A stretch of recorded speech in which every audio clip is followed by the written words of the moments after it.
Maligayang pagbabalik mga kasolid, biggest upset sa Japan, undefeated Inoue, talo, iyakan nga itong mga Hapon. Latest update kung sino ang mga kalaban ng ating pangbatong si General Casimiro. Brother coach na si Jason Casimiro nagbigay na ng update. Para sa ating unang balita mga kasolid, Ryan Garcia hinangaan hindi lang ng mga boxing fans at hindi lang yan dahil sa pagkapanalo niya kontra nga dito kay Devin Haney. Maraming ang humanga dito kay King Ryan Garcia dahil sa kanyang ginawang pagtulong. Napakalaking tulong nga ibinigay nitong si Ryan Garcia, lalong-lalo na sa mga bata sa Gaza. Ryan Garcia takes a stand, withdraw support for Israel and pledge $20 million for Gaza children. Nanawagan din itong si King Ryan Garcia ng kapayapaan. Naging emotional nga itong si Ryan Garcia at ito nga kanyang mga sinabi mga kasolid. What about Gaza kids being killed? I hear the cries. I'm sorry, it took me so long to stand up for you all. At dahil nga sa ginawang pagtulong ni Ryan Garcia ay mas lalong dumami ang humanga at nagbigay ng respeto dito kay King Ryan Garcia. Someone giving his own money of this amount to the Palestinians is phenomenal. Maybe other wealthy people worldwide may follow suit. May Garcia be rewarded immensely for his moral conviction, public support, and massive donation. Ayon pa nga sa ilang netizen, may respect for Ryan has increased. Kudos, good job, and congratulations dito kay King Ryan Garcia kahit may mga nagsasabing mga kritiko na tila wala daw sa sarili itong si King Ryan.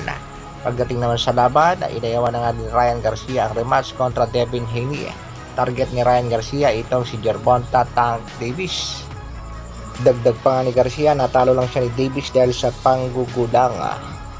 At kung sakali magkakaroon sila ng rematch, sinisigurado nitong si King Ryan Garcia na makukuha niya na ang panalo. Isa pa rin sa target ng kamo ni Ryan Garcia ay makalaban itong si Isaac Pitbull Cruz. Pero sa kasalukuyan, alam naman natin may laban itong si Gervonta Tank Davis at Isaac Pitbull Cruz. Si Cruz ay isa sa mga undercard sa laban itong si Terence Bud Crawford. Kaya hintayin na lang natin ang update ng Golden Boy Promotion na patungkol sa next fight nitong si Ryan Garcia.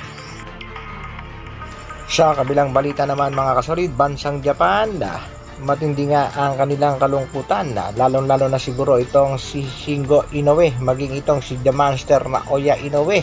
Yan nga isa pagkatalo ng isang undefeated na Inoue sa kamay ng ating kababayang si Jason Bison. Ito nga mga kasolid ay si Takeru Inoue, tinalo nga ni kabayan via unanimous decision. Panoorin nga natin mga kasolid ang counting highlights ng kanilang naging bakbakan na kung saan pinabagsak pa nga nitong si Jason Bison itong si Inoue sa last round ng kanilang bakbakan.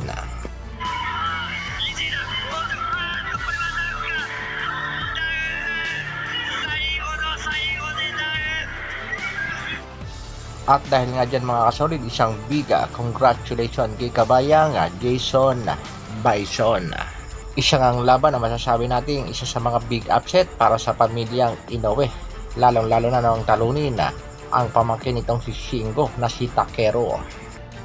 Mas lalong magluluksa ang bansang Japan kapag natalo naman itong si The Monster na Oya Inoue sa kanyang laban kontra nga dito sa Mexican bad boy na si Luis Pantera Nery.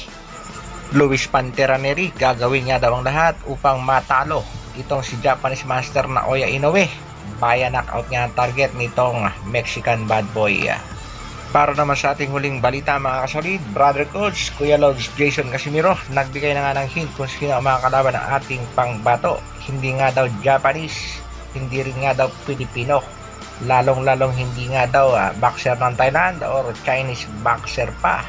Ang makakalaban nga daw ng ating pangbatong si General Casimiro ay isang puti.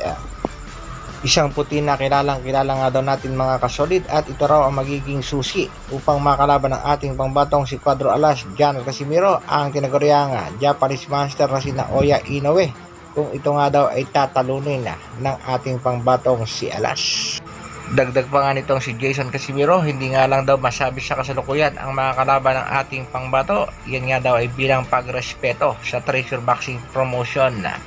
Sila daw ang mag-aanunsyo ng laban ng ating pangbatong si Cuadro Alas General Casimiro. Hanggang dito na lang muna mga kasolid. Maraming salamat sa patuloy na pagsuporta at panonood. Isang like naman dyan, at sa mga bagong mapapadaan sa ating munting channel, pa-like, share, subscribe na rin. Mabuhay!